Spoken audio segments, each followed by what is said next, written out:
Welcome to my channel. Indian హిస్టరీలో భాగంగా జాతీయోద్యమంలో బెంగాల్ విభజన వందే మాతర ఉద్యమం టాపిక్ గురించి తెలుసుకుందాం. బెంగాల్ విభజన వందే మాతర ఉద్యమం. Please subscribe, like and share my channel. చాలా మంచి వీడియోస్ ఇవి, కాబట్టి అభ్యర్థులందరూ కూడా వీటిని ఉపయోగించుకొని ప్రభుత్వ ఉద్యోగాలు సాధించాలని ఆశిస్తున్నాను. చాలామందికి కూడా షేర్ చేయండి, ఎంతో ఉపయోగపడే ఛానల్ అని మీకు తెలియజేస్తున్నాను. బెంగాల్ విభజన వందే మాతర ఉద్యమం గురించి తెలుసుకుందాం. మొదలగా బెంగాల్ విభజన. పరిపాలన సౌలభ్యం అనే నెపంతో అతిపెద్దదైన బెంగాల్ రాష్ట్రాన్ని లార్డ్ కర్జన్ 1905లో లార్డ్ కర్జన్ 2 రాష్ట్రాలుగా విభజించాడు. పరిపాలనా సౌలభ్యం అనే నెపంతో అతిపెద్దదైన బెంగాల్ రాష్ట్రాన్ని లార్డ్ కర్జన్ 1905లో 2 రాష్ట్రాలుగా విభజించాడు. అవిభక్త బెంగాల్ ఒక శక్తి. బెంగాల్ను విభజిస్తే బలహీనమవుతుంది. మన పరిపాలనలో ప్రతిఘటించే బలమైన ప్రత్యర్థులను బలహీనపరచడమే మన ముఖ్య లక్ష్యమని ఆనాటి భారత ప్రభుత్వ హోంశాఖ కార్యదర్శి రిస్లే ప్రకటించాడు. చాలా ఇంపార్టెంట్ పాయింట్ ఇది. రిస్లే ప్రకటించాడు. ఆనాటి భారత ప్రభుత్వ హోంశాఖ కార్యదర్శి రిస్లే ప్రకటించాడు. ఈ చర్య వల్ల బెంగాల్లో హిందువులు, ముస్లింలు అధిక సంఖ్యలో ఉండే ప్రాంతాలు వేరయ్యాయి. ఈ విభజన 1905 అక్టోబర్ 16న బెంగాల్ రాష్ట్ర వ్యాప్తంగా అమల్లోకి వచ్చింది. దీన్ని బెంగాల్ రాష్ట్రమంతా శోక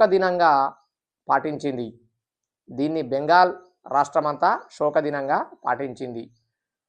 కాంగ్రెస్లోని అతివాదులు, మితవాదులు కలిసికట్టుగా విభజనను వ్యతిరేకిస్తూ 1905 ఆగస్టు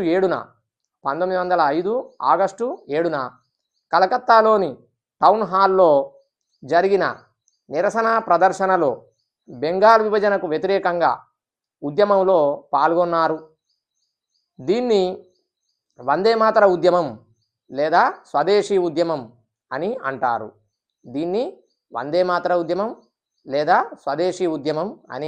అంటారు. స్వదేశీ అన్న పదాన్ని మొదటిసారిగా స్వామి దయానంద సరస్వతి ఉపయోగించాడు. చాలా ఇంపార్టెంట్ పాయింట్ ఇది. స్వదేశీ అన్న పదాన్ని మొదటిసారిగా స్వామి దయానంద సరస్వతి ఉపయోగించాడు. ఆయన ప్రచార ఫలితంగా ఆర్య సమాజ నాయకులంతా స్వదేశీ సరుకుల వినియోగ ప్రచారాన్ని ఉద్యమ స్థాయికి తీసుకుపోయారు. బెంగాల్ విభజన ప్రకటన నిశ్చేష్టులను చేసిందని సురేంద్రనాథ్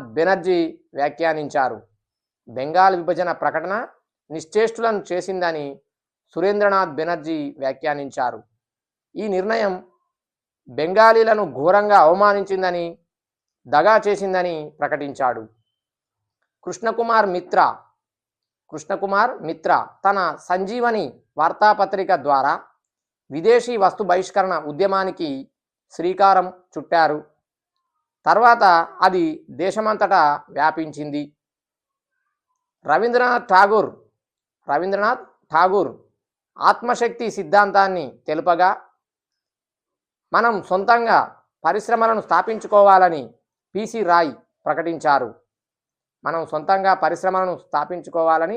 రాయ్ ప్రకటించారు. దీనికి అనుగుణంగా ఆయన బెంగాల్ కెమికల్ ఫ్యాక్టరీని స్థాపించగా, విద్యాపరంగా సతీష్ ముఖర్జీ డాన్ సొసైటీని ఏర్పాటు చేశాడు.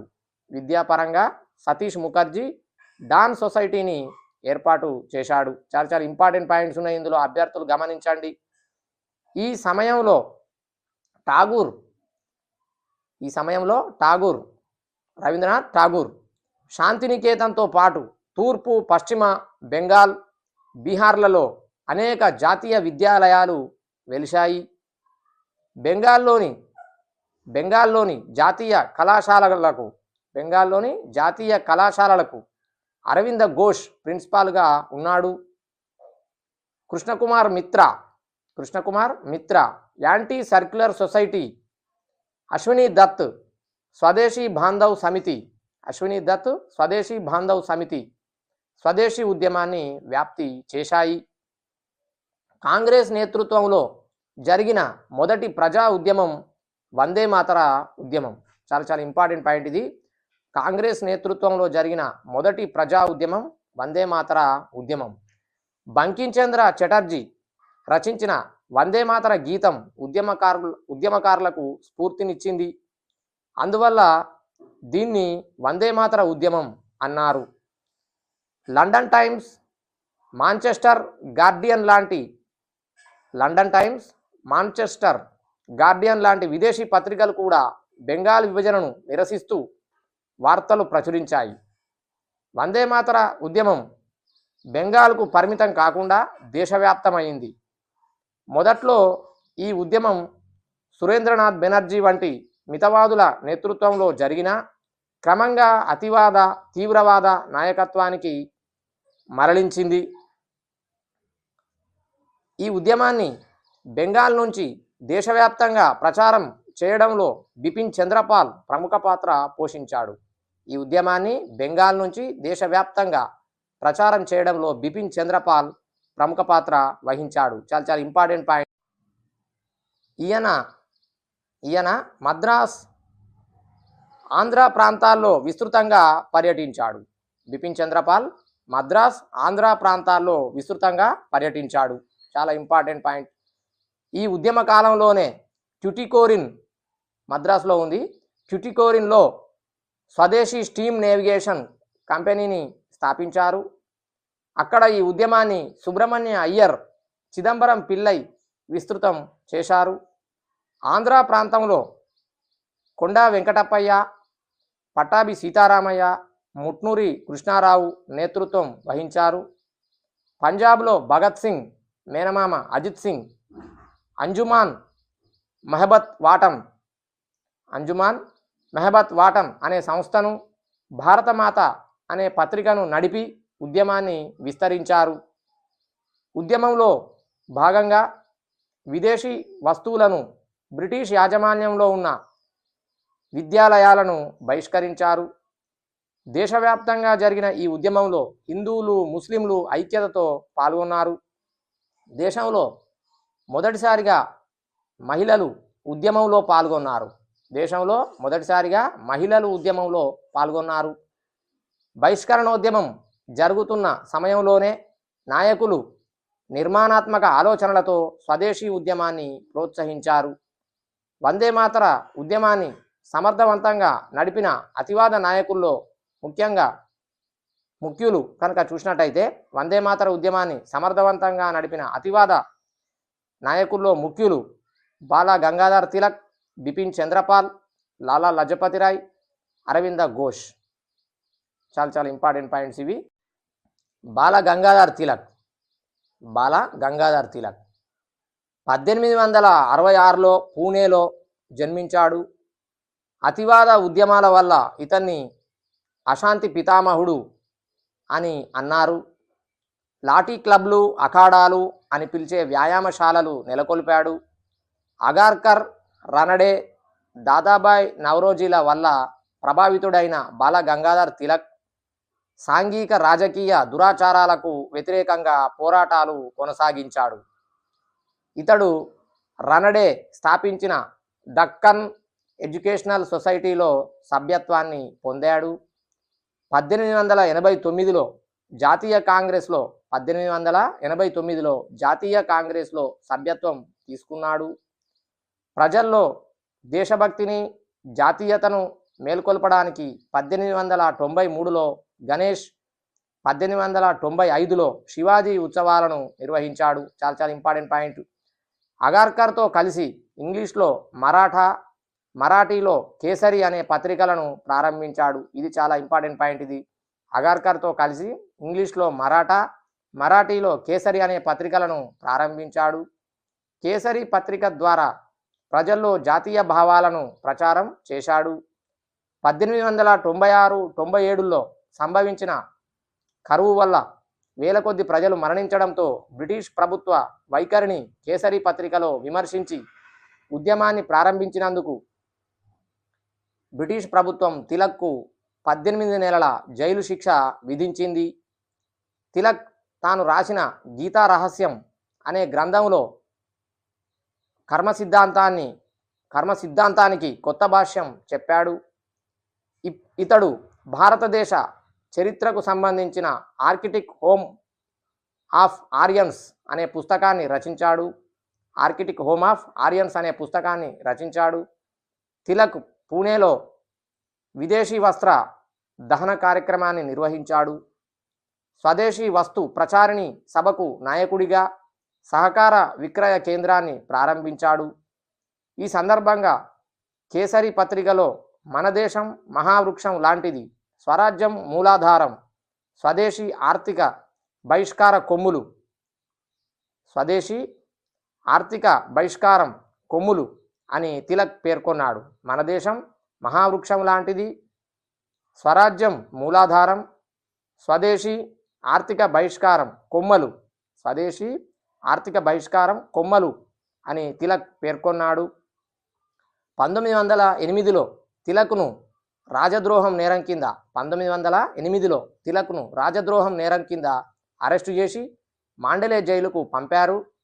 దీనికి నిరసనగా బొంబాయి కార్మిక వర్గం మొదటిసారిగా సమ్మె చేసింది. దీన్ని విప్లవ ప్రాముఖ్యమైనదిగా లెనిన్ అభివర్ణించాడు. చాలా ఇంపార్టెంట్ పాయింట్ ఇది. అప్పటి దినపత్రిక అయిన మద్రాస్ టైమ్స్ తిలక్ను అరెస్టు చేయడం జాతి విపత్తును సృష్టించడం అని పేర్కొన్నది. అప్పటి దినపత్రిక అయిన మద్రాస్ టైమ్స్ తిలక్ను అరెస్టు చేయడం జాతి విపత్తును సృష్టించడం అని పేర్కొన్నది. లాలా లజపతి రాయ్ పంజాబ్లో స్వదేశీ ఉద్యమాలు నిర్వహించిన ప్రముఖ అతివాద నాయకుడు లాలా లజపతి రాయ్. ఈయన్ని పంజాబ్ కేసరి అని కూడా పిలుస్తారు. 1905 నుంచి 1908 మధ్య జాతీయోద్యమంలో ప్రముఖ పాత్ర పోషించాడు. స్వదేశీ ఉద్యమం చివరి కాలంలో దేశ బహిష్కరణకు గురయ్యాడు. తర్వాత అమెరికా సంయుక్త రాష్ట్రాలకు వెళ్ళి అక్కడ హోమ్ రూల్ ఉద్యమాన్ని స్థాపించాడు. 1928లో సైమన్ కమిషన్కు వ్యతిరేకంగా లాహోర్లో జరిగిన ఉద్యమంలో షాండర్స్ లాఠీ దెబ్బలకు తీవ్రంగా గాయపడి 1928 నవంబర్ 17న మరణించాడు. బిపిన్ చంద్రపాల్ ఈయన బెంగాల్లో స్వదేశీ ఉద్యమాన్ని నిర్వహించాడు. 1907లో ఆంధ్రాలో పర్యటించి స్వదేశీ ఉద్యమ ప్రచారం ద్వారా ప్రజల్లో ఉత్తేజం నింపాడు. చాలా ఇంపార్టెంట్ పాయింట్ ఇది. ఇతని పర్యటనను ఆంధ్రాలో ముట్నూరి కృష్ణారావు పర్యవేక్షించాడు. ఈ సందర్భంగా సంస్కరణ కాదు, దేశానికి కావలసింది కొత్త రూపం సుమా అని బిపిన్ చంద్రపాల్ పిలుపును ఇచ్చాడు. ఈయన ప్రసంగాలను చిలకమర్తి లక్ష్మీ నరసింహం తెలుగులోకి అనువదించాడు. ఈయన రాజమండ్రి నుంచి మనోరమ అనే పత్రికను నడిపాడు.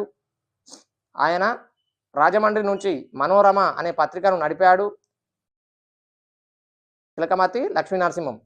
భరత ఖండంబు చక్కని పాడియావు, హిందువులు లేగదూడలై ఏడ్చుచుండ, తెల్లవారును గడసరి గొల్లవారు పితుకుతున్నారు, మూతులు బిగేగట్టి అని బ్రిటిష్ ప్రభుత్వ పాలనను విమర్శించాడు. దేశభక్తుడు అయిన శ్రీపాద కృష్ణమూర్తి 1907లో వందే మాతరం అనే వారపత్రికను ప్రారంభించాడు. ఈ పత్రిక తెలుగు ప్రజలకు వందే మాతరం మనదే రాజ్యం అనే నినాదాన్ని అందించింది. చిదంబరం పిల్లై అనే దేశభక్తుడు మద్రాసుకు చెందిన గొప్ప వ్యాపారి. ఈయన స్వదేశీ ఉద్యమ కాలంలో జాతీయ వాణిజ్య నౌకను నడపడానికి ప్రయత్నించగా బ్రిటిష్ వారు అతన్ని అరెస్టు చేశారు. అరవింద ఘోష్ అతివాద జాతీయోద్యమ నాయకుల్లో అరవింద ఘోష్ ప్రముఖుడు.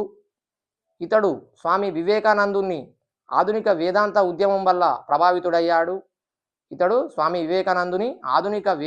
ఉద్యమం వల్ల ప్రభావితుడయ్యాడు.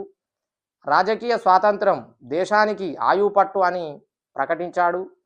ఇతను న్యూ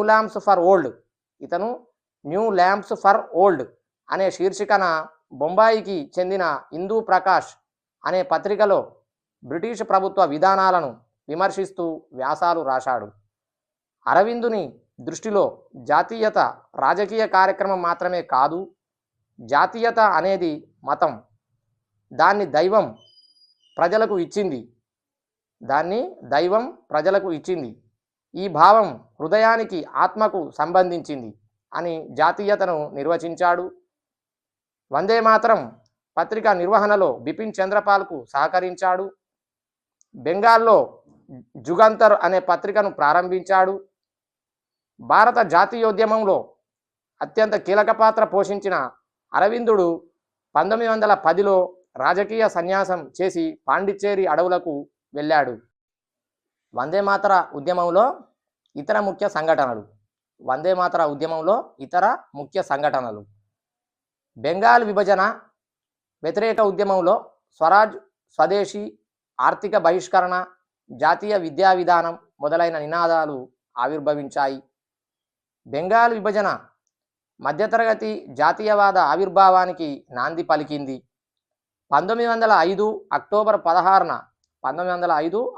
16న బెంగాల్ అంతటా సంతాప దినంగా పాటించారు. రెండు రాష్ట్రాల మధ్య సమైక్యతకు చిహ్నంగా ప్రజలు రక్షాబంధన్ మహోత్సవాన్ని నిర్వహించారు. నేత పరిశ్రమను ఆర్థికంగా ప్రోత్సహించడానికి బహిరంగ సమావేశంలో సురేంద్రనాథ్ బెనర్జీ జాతీయ నిధిని ప్రారంభించాడు. ప్రముఖ కవి రవీంద్రనాథ్ ఠాగూర్ ఆంగ్లంలో మాట్లాడడం, రాయడం మానేసి స్వదేశీ భాషల్లో ఆ పని చేయాలని ప్రజలను కోరాడు. రవీంద్రనాథ్ ఠాగూర్ స్వదేశీ స్టోర్ను ప్రారంభించాడు.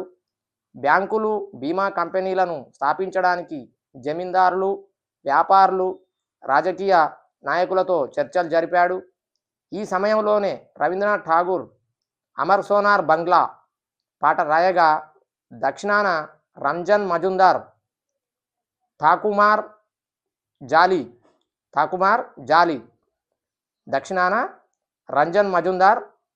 ఠాకుమార్ జాలి అమ్మమ్మ కథలు అనే పుస్తకాన్ని ప్రచురించాడు. స్వదేశీ ఉద్యమంలో స్త్రీలు ప్రముఖంగా పాల్గొన్నారు. పట్టణాల్లో మధ్యతరగతి స్త్రీలు జాతీయోద్యమంలో ప్రముఖ పాత్ర పోషించారు. బెంగాల్ విభజన వ్యతిరేక ఉద్యమం ప్రజాదరణ పొందిన రైతాంగాన్ని మాత్రం కదిలించలేకపోయింది. ఈ ఉద్యమం పట్టణాలు, మధ్యతరగతి ప్రజలకు పరిమితమైంది.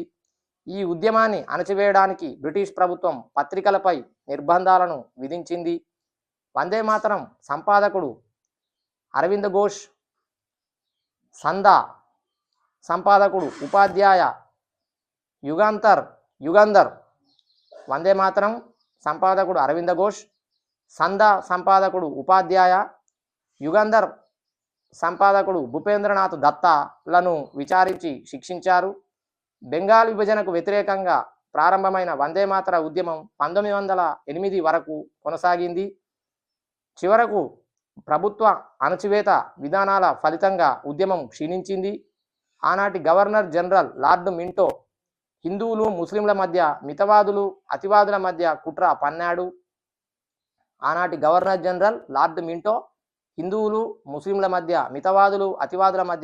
పన్నాడు.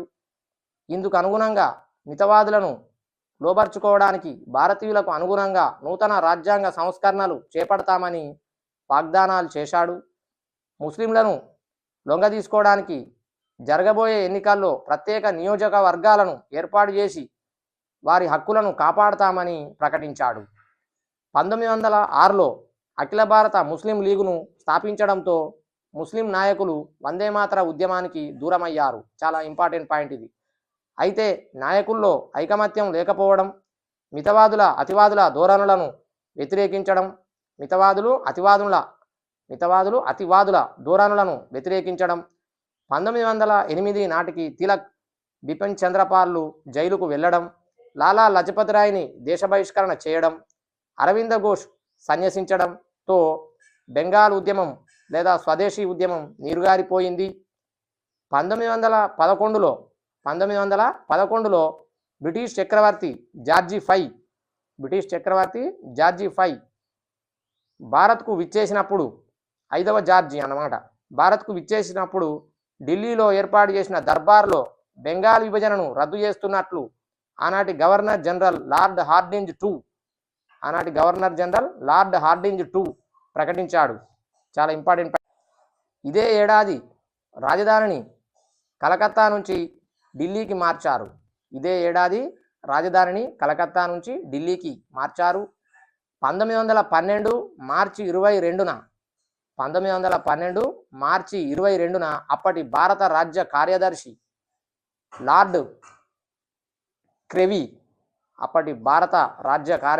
లార్డ్ క్రెవి బెంగాల్ విభజన రద్దును అమలుపరచి సమైక్య బెంగాల్ రాష్ట్రాన్ని తిరిగి పునరుద్ధరించాడు. Thank you.